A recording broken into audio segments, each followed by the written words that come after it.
დიდი სიამოვნებით უერთები ამ მილოცვებს ულოცა უკრაინას სახელმწიფოებრიობის დღეს უკრაინელ გმირ ხალხს, რომელიც იბრძვის არამხოლოდ საკუთარი თავისუფლებისთვის, არამედ ჩვენი თავისუფლებისთვისაც და მეც ნამდვილად მიამახება პირველ რიგში ის ბიჭები, რომლებიც უკრაინელ ძმებთან ერთად იბრძვიან ახლა უკრაინაში და ამტკიცებენ მის სუვერენიტეტს და მის მნიშვნელობას. ჩვენ რეალურად ხედავთ, როგორი ტრანსფორმაცია მოხდა ამ ომის დაწყების შემდგომ.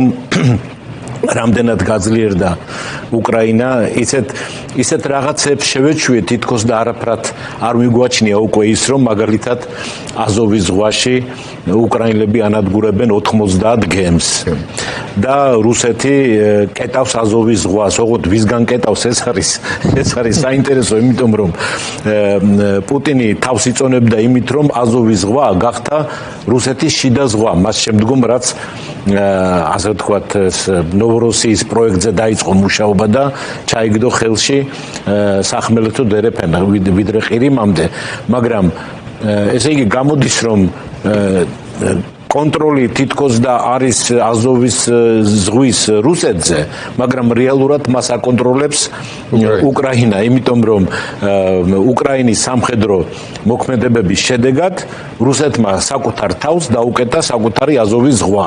დაუკეტა თუ არა, ახლა დღეს მივიღეთ ინფორმაცია, რომ 20 გემი ჩაძირა უკრაინამ უკვე შავ ზღვაში და ეს თითქოს და ჩვეულებრივ ამბებად იქცა და ამას დიდ ყურადღებას არ ვაქცევთ, ისევე როგორც მაგალითად იმ ფაქტს, რომ უკრაინა დღეს აწარმოებს წელიწადში 10 მილიონ დრონს.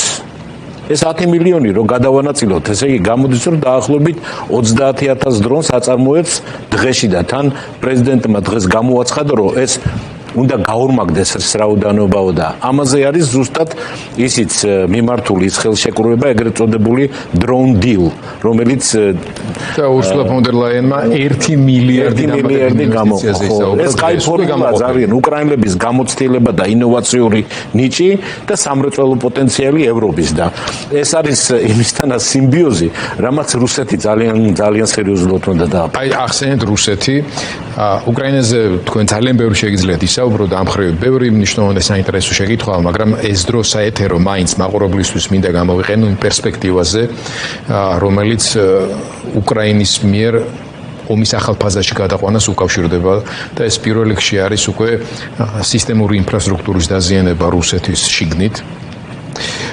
თელსმის ტერიტორიაზე ის პრობლემები, რომელიც უკავშირდება რიგითი რუსის ყოველდღიურობას, არა მარტო დაღუპული მოქალაქეების რაოდენობის ზრდის კვალობაზე, რომელიც მნიშვნელოვანი არის, არამედ დიდი ქალაქების, მეგაპოლისების ცხოვრების ჩვეულებრივი წესის დარღვევაზე, რიგები, უშუქობა, უბენზინობა, პრობლემები, რომელიც უკვე ციკლს მიყვება, მიწოდები, სავაჭრო და ასე შემდეგ, და რაც ზრდის სოციალურ წნეხს უშუალოდ უკვე პუტინის ხელისუფლებაზე და არღვევს იმ სოციალურ კონტრაქტს, რომელიც პუტინს ჰქონდა, რომ მე რასაც მინდა გავაკეთებ, თქვენს უფლებებს ძალიან წავიღებ, სამაგეროდ ამას გამოვიყენებ რუსული მიწების შესაგროვებლად და განსაკუთრებით ყირიმში არსებული სიტუაცია ზუსტად ამ ღერძულ ნარატივს ურტყავს და თქვენი აზრი უფრო მეტად ყველას გვაინტერესებს, რა ელის რუსეთს მოვლენათა ასეთი გავლის პირობებში, რამდენადაც ეს პირდაპირ არის დამოკიდებული, უკვე ამაზეა პირდაპირ დამოკიდებული უკრაინაში, უკრაინის წარმატების ხარისხზე, როგორ გაფორმდება ამ ომის დასასრული და პირდაპირ ვართ დამოკიდებული ჩვენც, ანუ მისი სამეზობლო განსაკუთრებით საქართველო, რომელშიც ავტორიტარული რუსული ტიპის მოდელის მშენებლობა მთლიანად ეყრდნობა პუტინის და რუსეთის უძლეველობის მითს. ამაზე დგას ივანიშვილი. დიახ, ამაზე დგას ზუსტად და ეს სრულიად მითია და ეს უკრაინელებმა კარგად დაგვანახეს, იმიტომ რომ ჩვენ რეალურად ვხედავთ, რომ უკრაინამ გაზარდა ომის ფასი რუსებისთვის და ეს სოციალური კონტრაქტი ნამდვილად დაირღვა და რუსები აღარ მალავენ თავის უკმაყოფილებას ამით, იმიტომ რომ მიუხედავად იმისა, რომ რუსეთი ახლა დღეს არის ავტორიტარული პოლიციური სახელმწიფო, ზოგი აფასებს მას როგორც ტოტალიტარულს, ხომ? საკმაოდ ბევრი ვიდეო გამოჩნდა, სადაც პირდაპირ საუბრობენ იმაზე, რომ პუტინი არის სიკვდილის ღირსი, რომ ის უნდა წავიდეს, რომ მან შეათრია რუსეთი დიდ კრიზისში, რომ ეს არაფრად არ უღირს რუსეთს, ეს ვითომს და მიწების დაბრუნება, როდესაც ცალკე პრობლემები იქნება რუსეთში, ეს რამ გამოიწვია? მხოლოდ იმან, რომ თავისი წიგნიერი სამხედრო მოქმედებებით უკრაინამ გაზარდა ომის ფასი რუსეთის მოსახლეობისთვის. ამან შექმნა აბსოლუტურად ახალი რეალობა, მაგრამ მე მინდა ახლა ორ კომპონენტზე გავუმახვილო ყურადღება, რაზეც ჩვენ ისე ხშირად არ ვსაუბრობთ და რას გულისხმობ. პირველი ის, რომ თავისი დაუფიქრებელი მოქმედებებით მე ვფიქრობ, რომ პუტინმა ღერძი გამოაცალა რუსეთის სახელმწიფოებრიობას და რას გულისხმობ ამაში, იმიტომ რომ რუსეთი შეიძლება პირობითად დავყოთ ორ დიდ ზონად. ერთი ვიდრე ურალის ქედამდე და მეორე ციმბირი და შორეული აღმოსავლეთი. ანუ ამ სახელმწიფოებრიობას რუსეთისას კრავდა ის გარემოება, რომ წიაღისეული, რომელთაც ვაჭრობდა ევროპასთან რუსეთი, შემაკავშირებელი იყო ამ ორი დიდი სივრცის. საჭირო იყო ევროპული ნაწილი აღმოსავლეთ ნაწილისთვის საიმისოდ, რომ ეს რესურსები წასულიყო ევროპის ბაზარზე და ევროპისთვის საჭირო იყო ის რესურსები, რომ გაეტარებინა ამ ტერიტორიაზე და ეს კრავდა, ასე ვთქვათ, მთლიანად რუსეთის სივრცეს. ახლა ამ გადამისამართებით ამ სავაჭრო ნაკადების შეიქმნა ახალი რეალობა, როდესაც აღმოსავლეთ, ცენტრალური რუსეთი და დასავლეთ რუსეთი არ ჭირდება. და ეს ცენტრალური და დასავლეთ რუსეთი, ვინაიდან პრაქტიკულად, ასე ვთქვათ, ახალი რკინის ფარდა ჩამოყალიბდა რუსეთის დასავლეთის საზღვრებზე, ვეღარ იძენს ფუნქციას რუსეთის სახელმწიფოებრიობის ფარგლებში. მაგრამ საქმე კიდე ის არის, რომ ამ გადამისამართებამაც ვერ გაამართლა, იმიტომ რომ ჩინეთი ბოლო დროს ძალიან, ასე ვთქვათ, როგორ ვთქვათ, ასე ცივ-შხაპს ასხამს რუსეთს, იმიტომ რომ პირველი აი იმ უმნიშვნელოვანეს პროექტზე რუსეთისთვის ციმბირის ძალა 2 საბოლოოდ თქვა ვარი და ეხლა რაც არის ძალიან საინტერესო, ძალიან შეზღუდა ქვანახშირის შეწყიდვა რუსეთიდან, რამაც სერიოზული პრობლემები შექმნა რუსეთის აი ამ ეკონომიკის ამ დარგში. თან რაც საინტერესო ის არის, რომ ავსტრალიიდან მაგალითად ქვანახშირის შეწყიდვას აგრძელებს და ასე ვთქვათ ანვითარებს და რუსეთიდან ქვანახშირის შეწყიდვაზე ვარწამობს. ბევრი იმაზეც მიუთითებს, რომ შეიძლება იყოს რუსეთის მიმართ ჩინეთის ახალი პოლიტიკური ფაზის დაწყება. მოდით აქვე აღვნიშნოთ დღევანდელი ინფორმაცია, რომელთაც ევროკავშირმა ნებართვა მიცა უკრაინას შეისყიდოს დრონებისთვის საჭირო ნაწილები ჩინეთიდან. ძალიან საინტერესო ინფორმაცია იყო თავის შინაარსში. ანუ ჩინეთი უარს არ ამბობს, მათ შორის უკრაინისთვის ომის საწარმოებლად საჭირო მასალების და ნაწილების მიწოდებაზეც.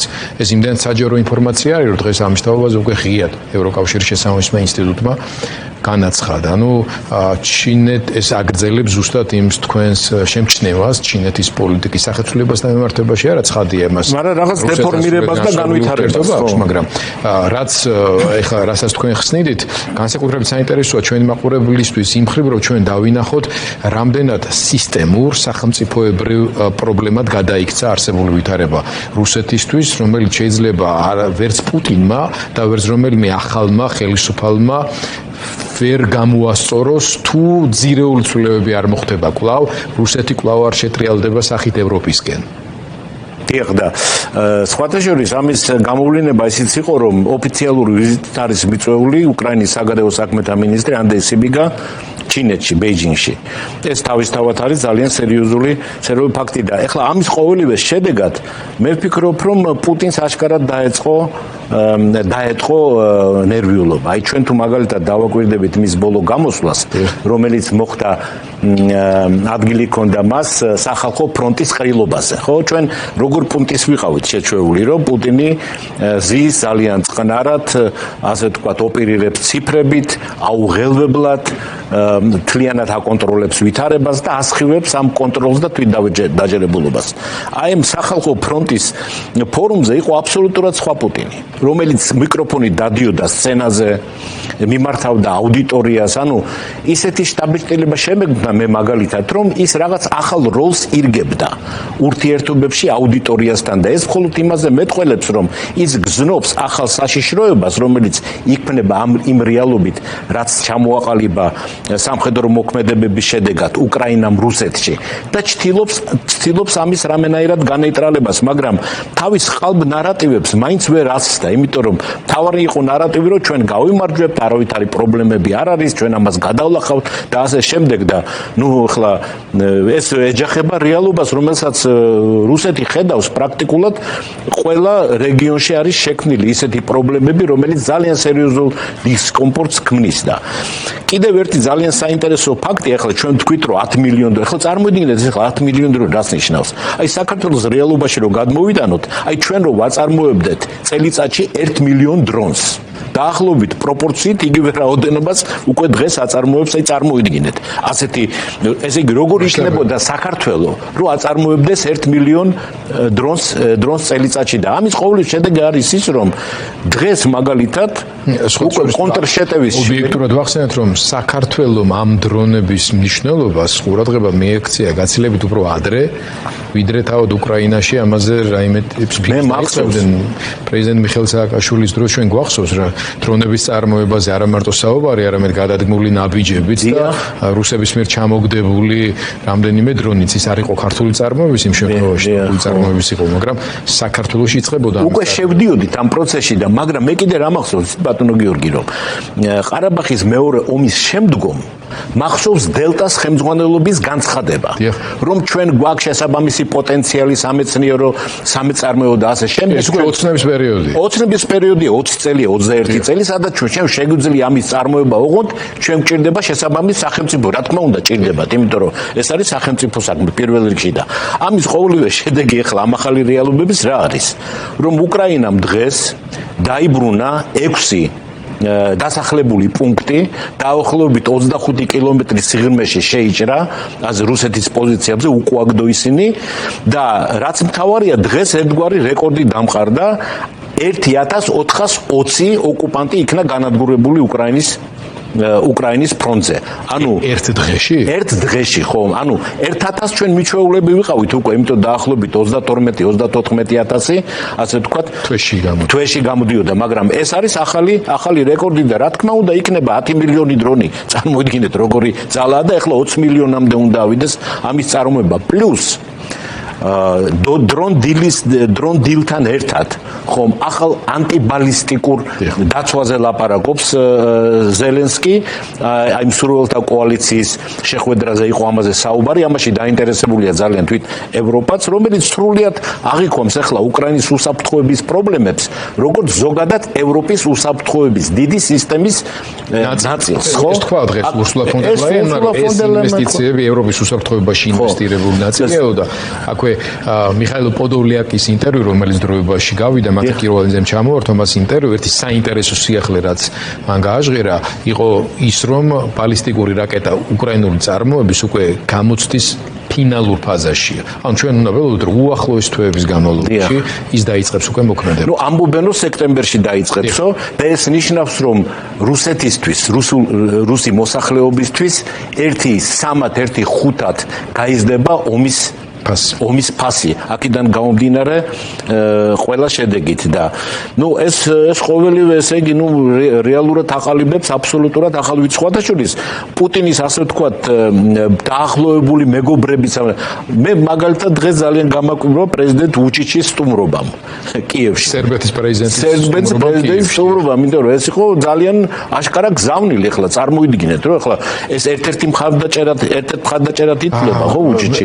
ბატონ ვალერი, ყურით მოთრეულად არ მიმაჩნია ხოლმე ეს თემა და დიდად მაინცა და მაინც არც ის მიკვირს და არც ვარ იმის წინააღმდეგი, რომ მაგალითად კატარის მონარქიის სამძიმარზე საქართველოსთან ოფიციალური პირი უნდა ჩასულიყო ამ შემთხვევაში პრეზიდენტის თანამდებობაზე მომუშავე ყაველაშვილი. კატარის დღეს სამძიმარი. და ნუ მივეჩვიეთ, რომ ძირითადად და ამაში არაფერი უჩვეულო და ცუდი და მოულოდნელი არც არაფერია, გააჩნია დონეს, ხარის სამხედროებთან ურთიერთობებს. კატარში უნდა ჩასული. დიახ, რა თქმა უნდა. მაგრამ როგორ ფიქრობთ თქვენ დღეს თუნდაც იგივე ყაველაშვილი. ან ყაველაშვილი მოიქნებოდა ვინმე ოფიციალური პირი, ან პრემიერი მაგალითად, იმიტომ რომ აღმოსავლეთ ევროპის ლიდერები იყვნენ ძირითადად წარმოდგენილები, ხო?